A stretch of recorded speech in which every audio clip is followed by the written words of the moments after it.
আপনাদেরকে আজকে যেই কারণে আমরা ডেকেছি, আপনাদের কাছে হয়তো তখন জানি না আপনাদের কাছে ওই তথ্য কি বর্তমানে আছে নাকি না, কিন্তু আমরা কিন্তু একটা অ্যাপ্লিকেশন করেছিলাম ট্রাইব্যুনালের কাছে। আমরা একটা অ্যাপ্লিকেশন করেছিলাম যে কিছু 4 জন ব্যক্তি বাংলাদেশে আসতে চাচ্ছিলেন।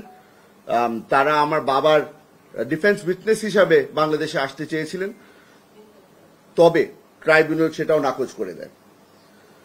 আপনাদেরকে আমি নামগুলি আজকে বলে দিতে চাই যারা ডিফেন্স উইটনেস হিসাবে আসতে চেয়েছিলেন। একজনের নাম মুনিব আরজমান খান, দ্বিতীয় আম্বর হারুন সাইগল, তৃতীয় ইসাক খান খাকওয়ানি, চতুর্থ রিয়াজ আহমেদ নুন। এই 4 জন ব্যক্তি পরবর্তীতে ইউটিউবের মাধ্যমে তারা কিন্তু নিজেরাও একটা ইউটিউব ভিডিও করে তাদের যে এভিডেন্স যেটা দিতে চেয়েছিলেন ওটা তারা অনলাইনে পাবলিশ করে দেন। এই ব্যক্তিগুলো প্রমাণ করতে চেয়েছিল, প্রমাণ করতে পারতেন যে আব্বা 1971 সালে পাঞ্জাব ইউনিভার্সিটিতে ভর্তি ছিলেন। আপনাদেরকে এই নামগুলি একটা কারণে বলছি। নতুন বাংলাদেশে এখন কিছু কিছু মানুষ সাহস দেখানো শুরু করেছে, কিছু কিছু মানুষ আমাদের সাথে যোগাযোগ করছে, তারা নিজেরাও প্রমাণ নিয়ে আসছে আমাদের কাছে। এগুলোর মধ্যে একটি বড় জিনিস আমাদের হাতে পৌঁছেছে, সেটা হচ্ছে গিয়ে আপনারা হয়তো যারা ফরেন মিনিস্ট্রি বিট কভার করেন আপনারা হয়তো জানেন যে বাংলাদেশ ফরেন মিনিস্ট্রি তাদের বিদেশি দূত যেগুলি আছে সেখানে যখন মেসেজ পাঠানো হয় সেগুলাকে সাইফার বলা হয়।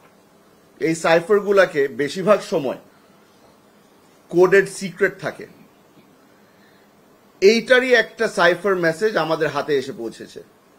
এই সাইফার মেসেজের মধ্যে বলা আছে, এই 4 জনের নাম উল্লেখ করে বলা আছে যে কোনোভাবেই তাদেরকে যেন ভিসা না দেওয়া হয়।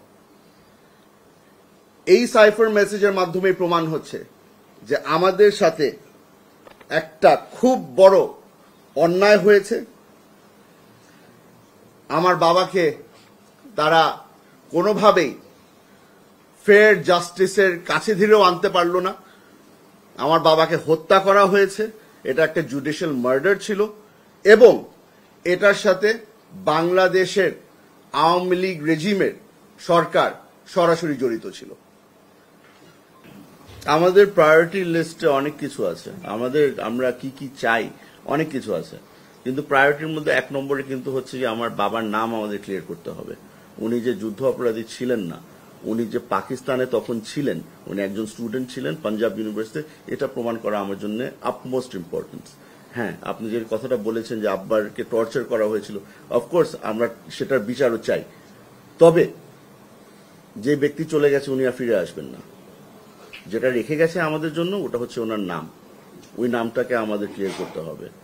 যারা যারা বহাল তবিয়তে আছে তারাও জেনে নেই যে বাংলাদেশে এমন একটা সরকার বর্তমানে আছে, আর ইনশাল্লাহ সামনে একটা সরকার আসবে যারা বিচার করবে। এরা কেউই পার পেয়ে যাবে না, কারণ আমার বাবা খালি একা না, অনেককে এইভাবে করে টর্চার করা হয়েছে। তারা হয়তো আমার বাবার মতো প্রমিনেন্ট পলিটিশিয়ান ছিল না, কিন্তু অনেক ব্যক্তিরা আছে যারা এখন ঠিকমতো হাঁটতে পারে না, ঠিকমতো ঘুমাতে পারে না, ভয় থাকে যে আমার উপর দিয়ে কি টর্চার গিয়েছে। ওই ভিক্টিমের মধ্যে আমার নামও আছে। সবকিছুরই বিচার হবে ইনশাল্লাহ।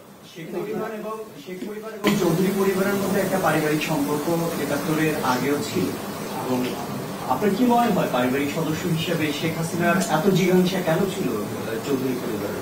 নামটা অনেক বড় ছিল, যে সালাউদ্দিন কাদের চৌধুরী নামটা অনেক বড় হয়ে গিয়েছিল, আর এই জিনিসটা শেখ হাসিনা সহ্য হচ্ছিল না। জাতীয়তাবাদী রাজনীতিবিদদের মধ্যে আমার বাবার নামটা অনেক বড় ছিল। আপনি হয়তো দেখবেন যে যতগুলি আমাদের ডানপন্থী রাজনীতিবিদ আছে অথবা ছিলেন, বেশিরভাগের উপরেই কিন্তু এই ধরনের জুলুম হয়েছে।